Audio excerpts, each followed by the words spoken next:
Now let's break down day 8 of Vice President Sara Duterte's impeachment trial. And joining us tonight is University of the Philippines College of Law professor Gwen Garcia de Vera. Good evening, Dean de Vera. Good evening, Cez. Thank you very much for the invitation to join you this evening.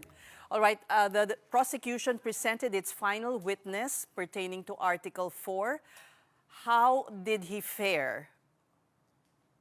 Well, subject to the continuation of his cross-examination tomorrow, at tomorrow's proceedings, I thought that Director Matibag acquitted himself quite well, considering, of course, his extensive experience in government and also as a lawyer and also as an academician. He served as a law dean previously. Well, he was really hyped by the prosecution in various press conferences, but today he did not reveal the identity of the so-called assassin. That's right. I think that's what we were expecting. I think earlier today, there was mention of yung ang tawag natin pasabog, no? Na magkakaroon ng pasabog sa Senate impeachment trial ngayong hapon. It could be referring to the identity of the alleged hitman, no, that had been hired. I'm not sure if it is sufficient, no, to meet that level of anticipation that he did mention that in his assessment he is 100% sure that such an engagement, no, took place, that indeed the vice president must have already hired a hitman based on her own declaration in the video that has been repeatedly presented in the course of the impeachment trial. Right. The prosecution makes much of the fact that this is an admission against interest, and Director Matibag also said it's practically a confession. Is this correct? I would not say that it operates as a confession as we understand it in criminal procedure for purposes of establishing guilt, no, for criminal conduct. Because grave threats, which is a subject of the article, is also penalized under the revised penal code. But I think both the prosecution and the witness also tried to emphasize that what is sought to be established in impeachment proceedings is not guilt of criminal conduct, but rather essentially the question for each senator judge to determine is the fitness of the public official to continue in office. No? Kaya nga po, there was repeated reference to betrayal of the public trust. Right. So betrayal of the public trust for purposes of conviction in impeachment does not require, for example, proof beyond reasonable doubt of the criminal offense that may be closely related, no? Or is the basis for saying that there has been betrayal of the public trust.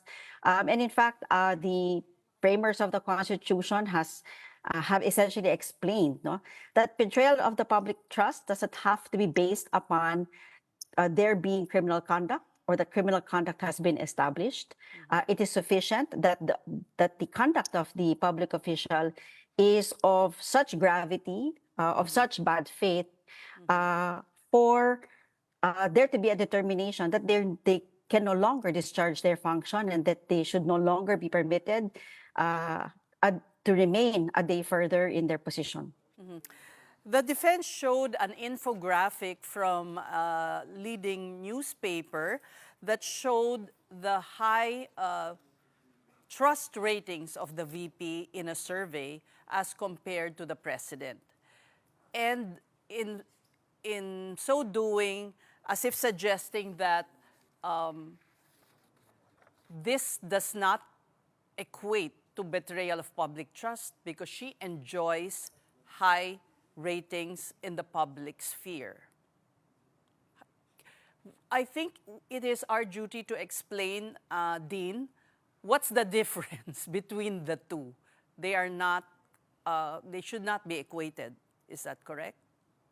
Yes, they shouldn't be equated. Of course, these surveys serve to establish uh, what apparently is the level of trust.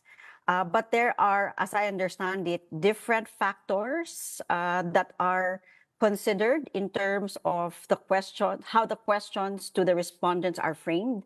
And those will not necessarily have any connection with what we call betrayal of the public trust. If you'll allow me, Cess, I just found it. No, this is how betrayal of the public trust is understood. It refers to acts which are just short of being criminal, but constitute gross faithlessness against public trust, tyrannical abuse of power, inexcusable negligence of duty, favoritism, gross exercise of discretionary powers. In other words, acts that should constitute betrayal of public trust as to warrant removal from office may be less than criminal, but must be attended by bad faith and gravity and seriousness as other grounds for impeachment. So ultimately po, ang tinitingnan natin ay yun pong kung karapat-dapat pa magpatuloy sa tungkulin, no? And not necessarily popularity, which may be part of what drives the rating, no, the trust rating of a particular public official. Pero parang kabalintunaan rin po na she enjoys high trust ratings even if she may have betrayed the public trust. How do you communicate this to those who continue to support her? Well, you know, supporters are driven by different motivations. And that's particularly complex, I think, for our country and our culture, no? Where meron po tayong family, yung ating closeness within families, how we treat, for example, yung mga kababayan po natin, baka kasama natin sa isang region or kasama po natin sa isang probinsya, sa isang syudad, no? So may marami po mga ibang factors doon, no?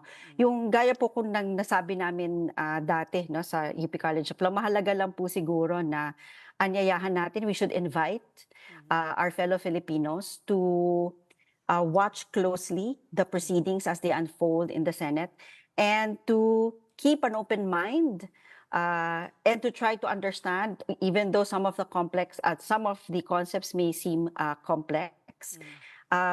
But at the end of the day, we are all hopeful that in discharging their function, no, as the impeachment court, they are actually helping the public understand, one, yung kahalagahan po ng mapapagkatiwalaan po natin. No, hindi po kasi ang tiwala po sa isang lingkod bayan ay hindi po katapos yan dahil po sila ay popular. No? Kasi maaari pong popular ang isang tao, pero yung kanila pong kakayahan na maglingkod ng tapat, baka naman po hindi maipapakita ng dahil lang po sila ay popular, dahil po baka meron tayong simpatya bilang kamag-anak, bilang kababayan. Yun po yung mga kasama doon. So mahalaga pong suriin natin kung ano ang mga pinapahayag dito sa Senate Impeachment Court. Pasensya na hindi tungkol sa batas yung tinanong ko, but din... Ay, very important po yun. Ang siguro idagdag ko din, Ses, no? Baka po kasi mahalaga pong binabantayan natin.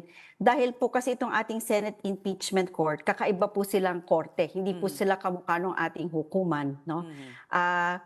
At gaya po nung nangyari, hindi naman po ito bago sa atin, marami na po tayong naging impeachment proceedings, at nakadalawa na rin po tayong impeachment trial. Ngunit isa pa lang po yung nabubuo natin, yung kay former Chief Justice Corona. Pero kung babalikan po natin yung ating impeachment court po kasi kahit tinatawag natin silang impeachment court, pag natapos po itong paglilitis, ang pagpapasya po, hindi po pagpapasya ng isang impeachment court, no? Magbibilangan po sila ng boto. Kaya po ang bawat senador po ay kanyang hukom, no? Parang each senator is a judge. And therefore, mahalaga din pong bantayan kung makikita natin kung ano yung mga conclusion that they are forming based on their questions in the course of the trial. One final question, Dean. There was much argument over the, I don't know if I can call it an affidavit of Las Cañas, which supposedly is also with the ICC. Now, should Senator Pia Cayetano enumerated the rules in evidence and why it should not be admitted, although the presiding officer already allowed its presentation and in fact, they marked certain passages. Ito po ba ay tama o mali? At ako po ay sang-ayon dun sa naging ruling ng ating presiding officer, si Senator Chis Escudero. Kung tama po yung pagkakaalala ko doon sa kanyang ruling, ang binanggit po niya ay ito ay maaaring tanggapin hindi bilang ebidensya o patunay doon sa nakasaad doon sa dokumento, no? Ang tinawag po nga nila dito ay affidavit ni Las Cañas, no? Hindi po maaaring tanggapin yon bilang ebidensya ng katotohanan nung nakasaad doon. Ngunit maaari po itong tanggapin, no?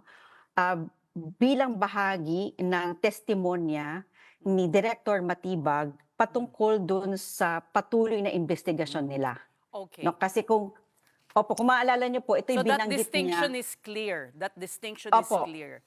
Opo. So, nasa sa bawat senator judge na po yon kung ano ang ibibigay nilang bisa doon sa affidavit na yon. Pero malinaw naman po yung guidance na binigay ng presiding officer kung ano po ang kung paano po maaaring tanggapin yung dokumento na yon, no? Kung maalala po natin, nabanggit naman po ito ni Director Matibag upang ipaliwanag yung sinasabi, nabanggit po ng ating mobile reporter kanina na mga factors upang ipagpatuloy nila yung kanilang investigasyon sa NBI, no? Kasama na po doon yung pattern of violence at gravity at seriousness ng situation. All right, we thank you so much for your insights. University of the Philippines College of Law Professor and Dean, we must say, Gwen Grecia de Vera. Naku, maraming salamat po sa pagkakataon na makatulong po sa inyo at sa ating mga kababayan.